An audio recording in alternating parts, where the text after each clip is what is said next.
Hi, everyone. I'm Catherine Sanders from Sanders Consulting, and I am delighted to be here today with the next installment of my Surgeon General's framework for workplace mental health and well-being. And I'm today having the privilege of talking with Andrew Safer. And Andrew, welcome. I'm so glad to have you with me today. Thank you very And much, Catherine. yeah, it's going to be fun. And I would love if you would start by talking a little bit about your relationship to workplace well-being and something about your background that has brought you into this area. Thank you. Well, it was 2015, I believe, when I read a book which is called Awake at Work by Michael Carroll. And it opened my eyes. I've been a mindfulness practitioner at that point for about 45 years, but I hadn't focused on workplace applications. Reading this book, I realized this is a huge area and Mm. lots of potential. So I wanted to apply my background and what I'd done with mindfulness. So I developed the program Workplace Mindfulness, which is a 10-session program, and started to implement it. First with staff and faculty at Memorial University. And so that kind of led me into this area of the workplace applications. And I did a number of programs with students at Memorial as well, and with police and so forth. So that's how I got into this particular area. But I started with presenting mindfulness professionally in 2010 here in St. John's, Newfoundland, and so it's been quite a ride the last 14 years. I would love to hear more about how the mindfulness at work program worked with policing.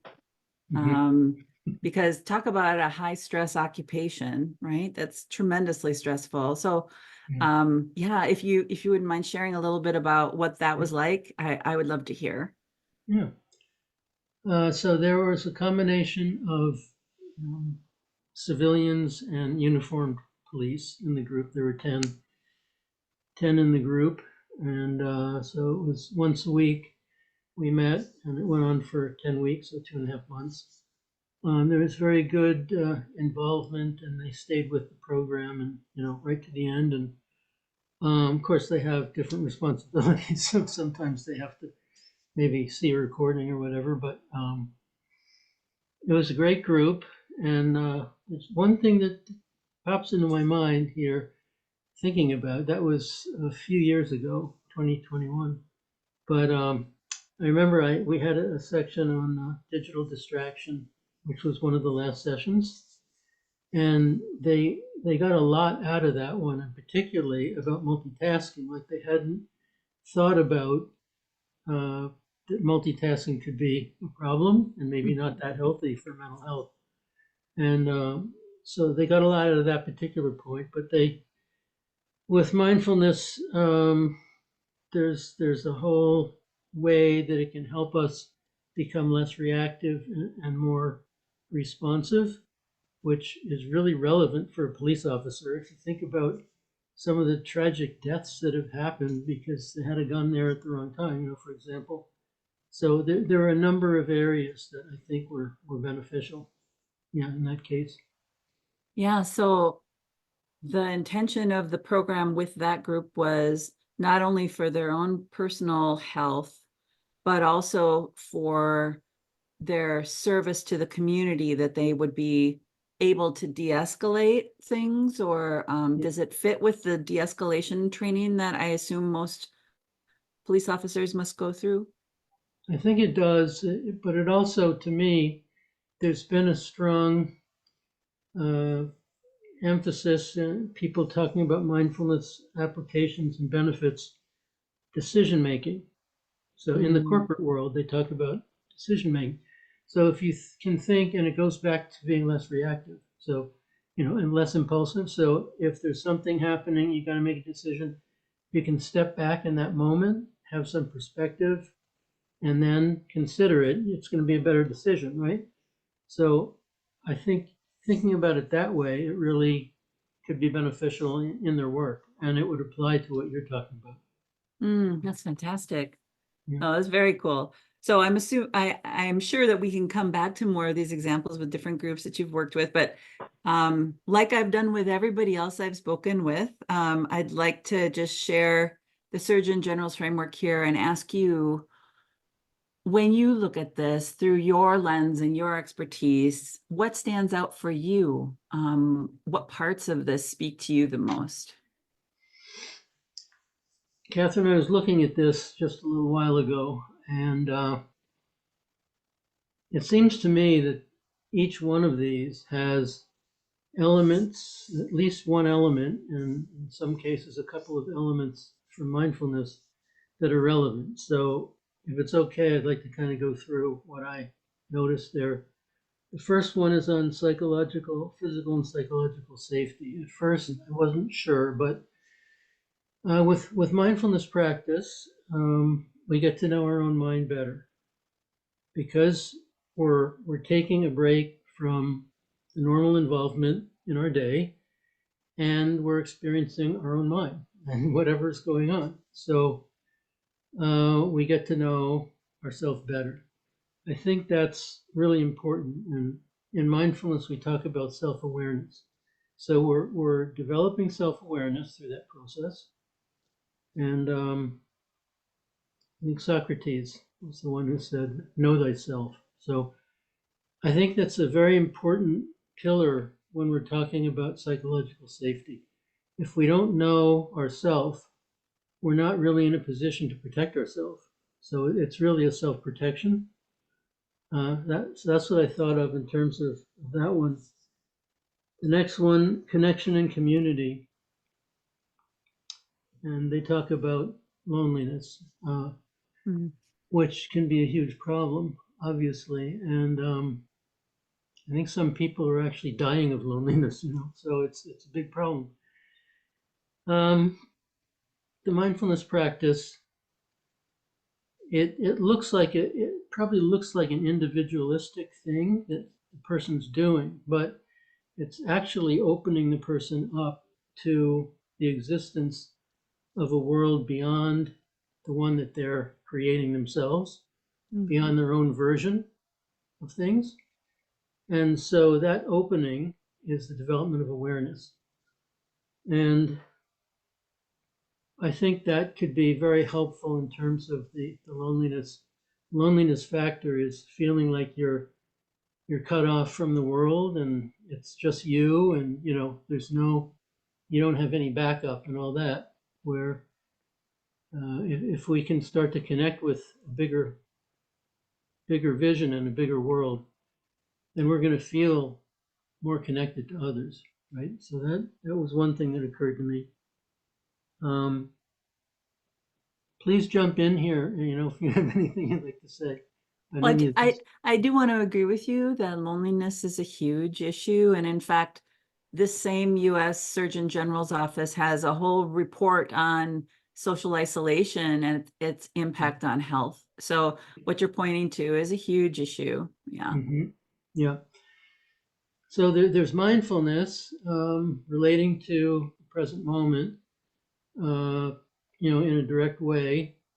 There's awareness, which is sort of relating to the intangible aspect of the present moment, which includes space and bigger picture and all that stuff. So the mindfulness, they go together. You're developing mindfulness, and depending on your practice, there might be more emphasis on the awareness or not, but it's developing. So I think the combination is very powerful, and it could be quite helpful in terms of loneliness. Yeah. Work-life harmony. So talk about autonomy and flexibility. This is probably from the standpoint of the employer more than the employee, I'm thinking, would be in a position to create the conditions for these things, which of course are important. Flexibility in general. With mindfulness, the researchers have a phrase, cognitive rigidity, which is when we get stuck on something, which is like a conceptual framework that we get stuck on and we can't see anything else. And then we go ahead and and it doesn't actually connect with reality, so it can cause problems. Just the inability to be flexible and to relate to the change that's happening. So mindfulness has been shown to be helpful. We have something called beginner's mind. When we're doing the meditation practice, we're not trying to accomplish a particular thing. We're just doing the practice, following instructions as best we can, and being open. So it doesn't reinforce that tendency to be leaning on a particular structure, conceptual structure. Do you Mattering at think, work. I'm sorry, Andrew, back to that point, a couple of things came up for me as you're describing this. I was wondering first about, I'm gonna say this incorrectly and hopefully you can correct me. In Buddhism, isn't there some sort of principle about, that there's pain in life, but, and that's unavoidable, but the suffering that we create many times is more avoidable. So things happen and we spend a lot of time, or I speak for myself, I spend a lot of time ruminating about that this thing shouldn't have happened, or, Right. And so I think that came up for me when you were talking about our own flexibility in our, the way we think. I have this idea of the way things should be. And then when life disappoints me or comes at it differently, Right. then it takes me a while to reconcile or accept that new reality. Is that related to what you were just describing? Yeah, I think so for sure. It's like a mental fixation is another way we talk about that.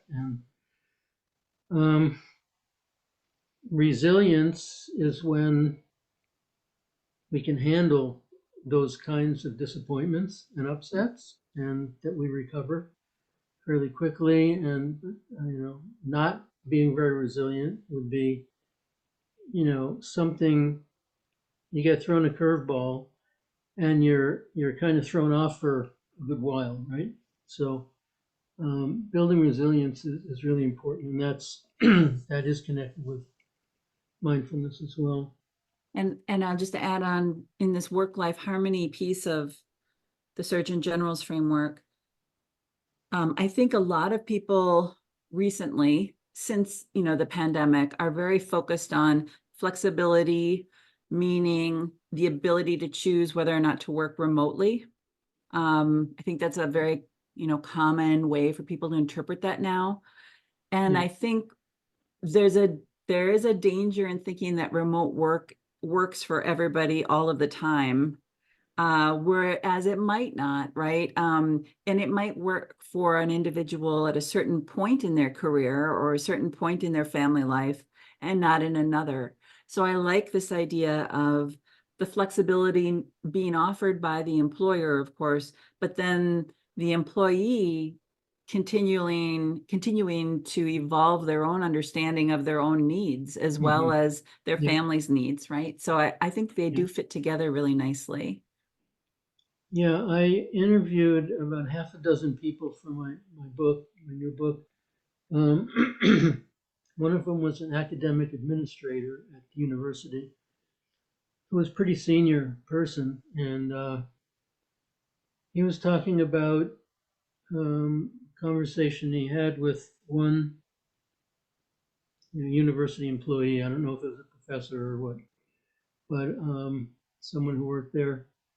And when there was remote work, that person was getting into more trouble, like had more things going wrong. There were more errors with his work. It was because there was less supervision. So the person I was interviewing was not able to be there to sort of, help through that. So that's an example of what you were saying. And in some cases, it's not that beneficial if there's a choice. That's right. That's right. And what is the name of your new book? We're going to come back to it, I'm sure, but what is the name? Yeah, it's Mindfulness in the Workplace. Mindfulness in the Workplace. Yeah, we'll put a link to it in this video. Great. Let's see, there's a category, Mattering at Work, which I thought that was quite an interesting title, Mattering. It's about dignity and meaning.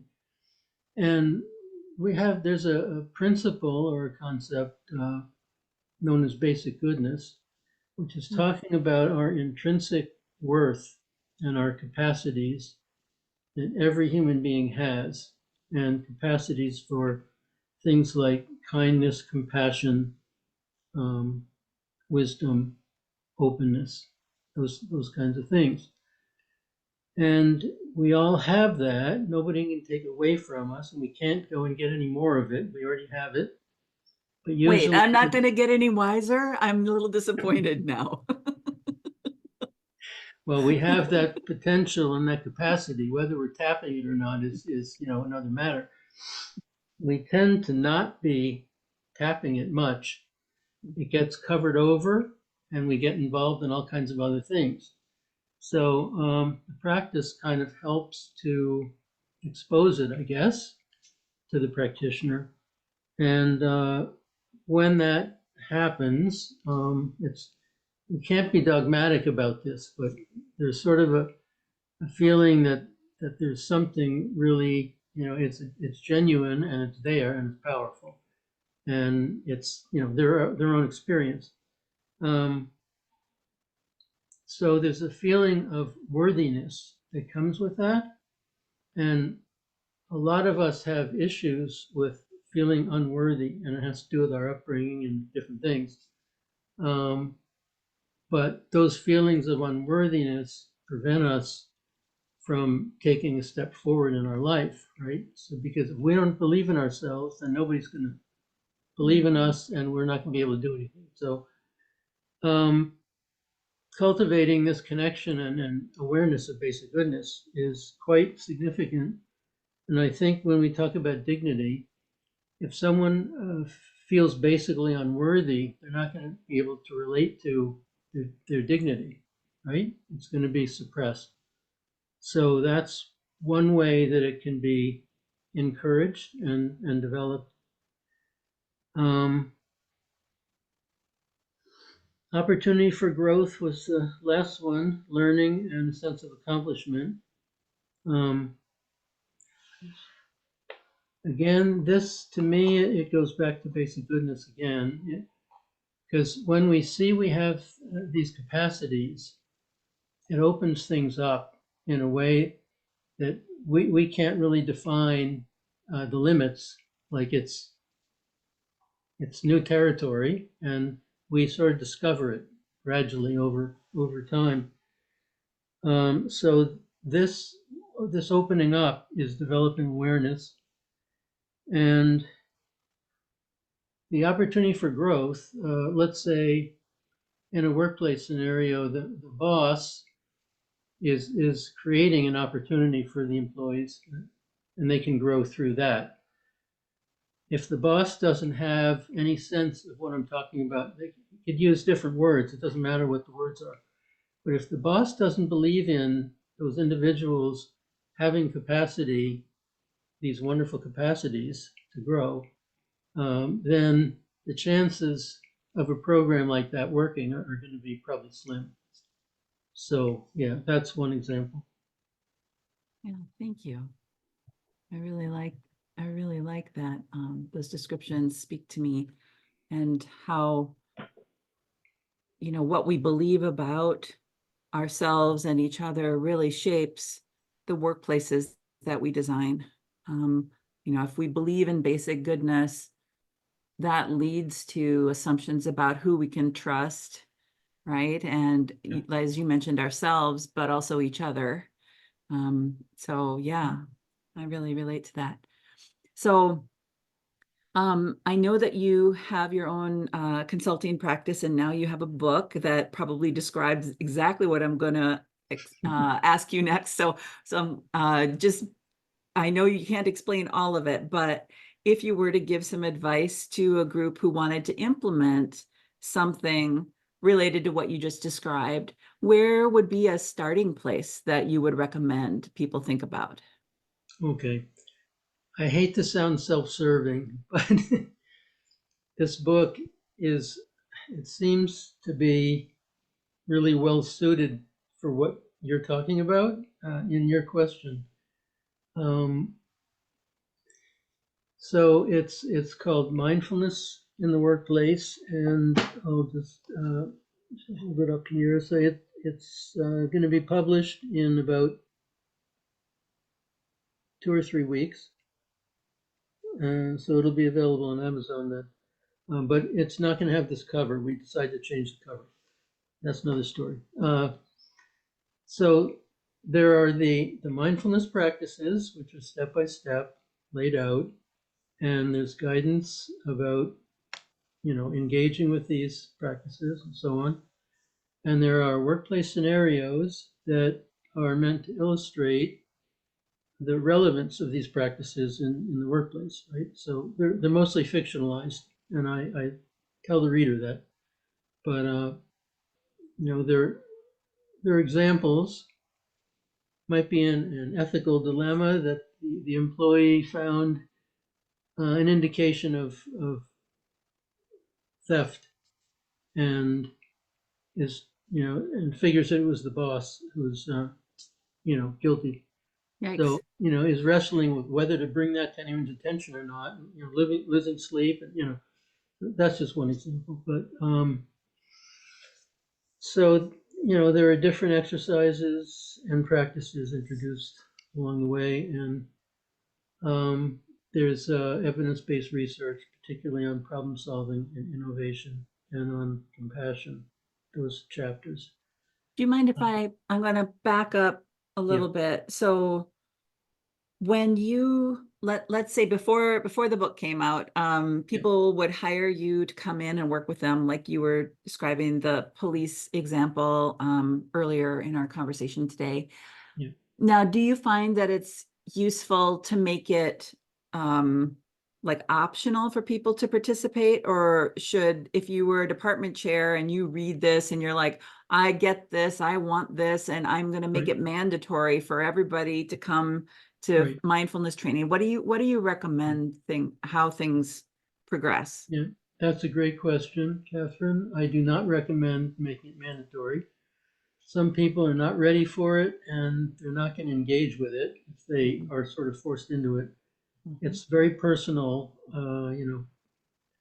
type of involvement, just person by person. So it should be, and there's a section in the book where I interviewed the person that introduced mindfulness training at Intel, and she makes it very clear that it shouldn't be mandatory, and I agree with her. So now I've introduced the practice in a 10 session series in high schools, 5 high schools, and in health class. So everyone taking a particular health class had the mindfulness, and a number of them were not into it. Especially, you could tell the guys would just like put their heads down on the desk and fall asleep. So it's not very inspiring, for the other ones. And it was recommended to me by a psychologist that doing a program like that, where, especially in that age range of high school, where it's mandatory, that I would probably end up with some problems with parents and everything. So I took her advice and stopped. Yeah, I mean, anytime something's mandatory, it kind of puts it in a position that it can be resisted. Do you know what I mean? Either, like you said, people aren't ready, or it brings up, like, triggers other memories of things that they did that they think might be similar and that they didn't enjoy or didn't want to do that were mandatory. Right. And so, yeah, and it can set a poor tone. I mean, I remember once I was giving a talk at a conference of healthcare, physician leaders. And I was talking about healthy work, and I was talking about the structures of work and how chronic understaffing will lead to burnout and exhaustion, right? I mean, it just chronic understaffing doesn't have another outcome. And Right. afterwards, a physician pulled me aside in the hallway, and she told me at their clinic, which is chronically understaffed, that their board made them come in on a Saturday to have a mindfulness class on a day they were supposed to have off to tell them to be more resilient. And you know what I mean? It's so wrong on so many levels. It's like kind Yeah. of implying it's their fault that they're exhausted when it's actually a structural issue. Mhm. And it, even though mindfulness is a powerful practice, if you walk into it feeling resentful, I think it's unlikely you're even going to reap the benefits that you Yeah. could have, you know? Yeah, So for sure. So I don't know. So I'll stop there. Do you, Andrew, have other resources that you'd like to share? We have Yep. your book that we're going to put a link to, and then other resources you think people would benefit from. Yep. So I mentioned this one Uh, before, Awake at Work, which I think it might have been the first book on mindfulness in the workplace. It was written around 2007 or something. Yeah, 2004. Um, so Michael Carroll has been around for a while. He's a former vice president of human resources for the Walt Disney Company and for Simon and Schuster. Interesting. Mindful, mindful Mindful leader, Leader. another I have wonderful. that book. Yeah. Oh, do you? Yeah. Yeah. Okay. My first mindfulness book was Anxiety, Stress, and Mindfulness. Okay. So I'm sure there's many other books. If you wanted to read sort of a book that's about industrial um, applications and examples, and it's an interesting way of talking about mindfulness. It's uh, the unexpected. What's the title? It's by Weick and Sutcliffe, Weick and Sutcliffe. We can put when we Yeah, put all of the resources listed. We will definitely put that yeah, title in also. We'll great. find it and put it in there. Yeah, I think you mentioned when I first spoke with you that we might have time to do a short, yes. uh, what do you want to call it? Do you want to call it a meditation, or what do we want to call it? You just say short practice is good. Okay, a short practice. Yeah. So anybody watching or listening, I'll ask you to, you're sitting in a chair. If you're driving, I don't know, I'm not going to suggest you do this while you're driving, but if you're stationary, so you're sitting in your chair and you've got your feet on the floor, flat on the floor. We're going to start by bringing our attention to our feet on the floor, and we're noticing the contact. So now we're not doing this like to analyze anything or describe it or be philosophical. We're doing it for it's the sort of the gut feeling, whatever that feels like.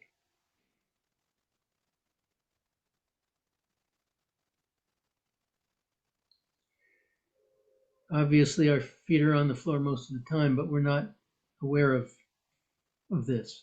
We have to actually bring our attention to it. And now we're going to bring our attention to our posture. We want to have nice upright posture. And if we bring our head up so it's over our shoulders, that helps a lot with the alignment.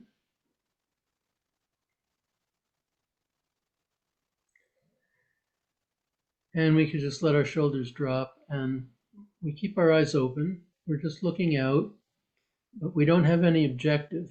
We're not looking at anything in particular. We're not focusing on anything in particular. It doesn't mean our eyes are going blurry. It just means we're open and we're aware of the environment. So this is an exercise in awareness of the space, awareness of the room where we are.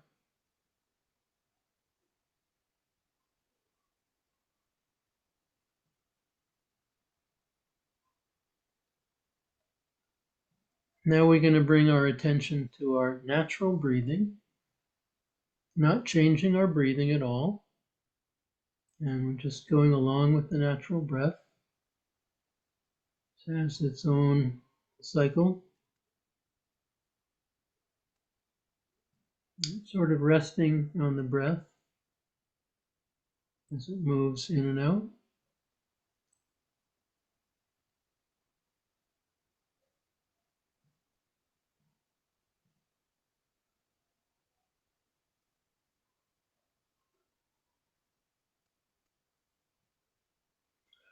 What you'll notice is that your mind probably wanders, and that's fine. We have thoughts of different things, something coming up. Maybe we're nervous about a presentation. Maybe we have to go to the grocery store, whatever. We have these things coming up in our mind. And we're not trying to mess with that. We're not trying to prevent it. And we don't see it as bad. That's the natural activity of the mind. We're aware of it. And when we notice that we've wandered off, taken a U-turn somewhere, we can use the word thinking, which we say to ourselves, and then come back to the breath. So we always have a place to go back to, no matter what it is that's come up in our mind. We recognize it, say thinking, and we come back to the breath. That's it. We can do this again for maybe another minute.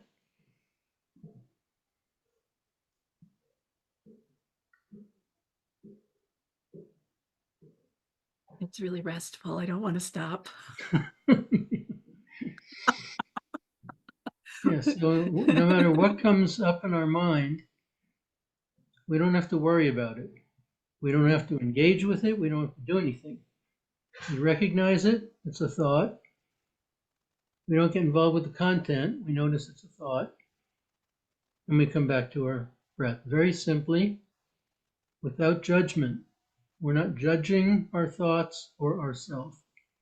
We just recognize it for what it is, and then we shift our attention back to the breath. Andrew, when you mentioned the research in mindfulness and the quality of decision making, so how is it then that you shift out of this thinking, just noticing the thoughts, to knowing that maybe you've come to a decision about something? Yeah, that's a great question. I'll do my best with it. First of all, we're talking about the formal practice of mindfulness right now, which we just did. And during the formal practice, it's recommended to treat everything the same, just like I said, and come back to the breath and so on. When you get up, I don't know, my experience is if it's something significant, it's going to be there. You're going to remember it or whatever, and then you can act on it. And in daily life, we're not saying that we want you to just label all your thoughts and not worry, not engage and come back to the present moment. This is a formal practice type of thing, and we're training ourselves to not take our thoughts too seriously, which is probably the main problem that we have.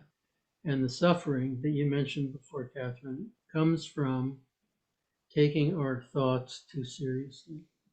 So we're training to do that. But then in our life, how does it come into our experience? Well, all kinds of ways. Yeah. So and I want to circle way back to the beginning with the police officers. Yeah. So the idea would be that they would have a formal practice that they would have developed over weeks and months or years.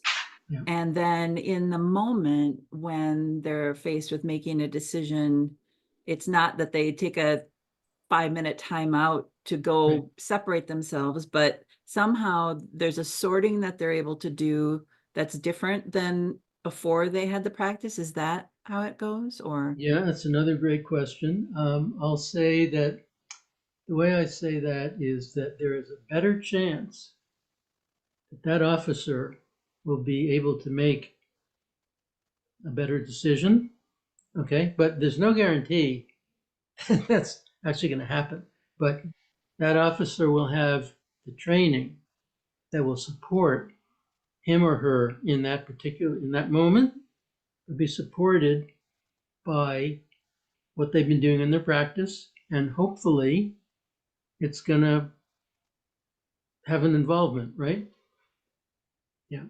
yeah, I think about a number of occupations that are known to be very high stress, like even school teachers, right? And Yep. physicians or emergency physicians or nursing, just to have that maybe self-awareness of what do I believe about other people might be one of the game changers too. Like how threatened do I feel by the situation? And I Mhm. can see how Hmm.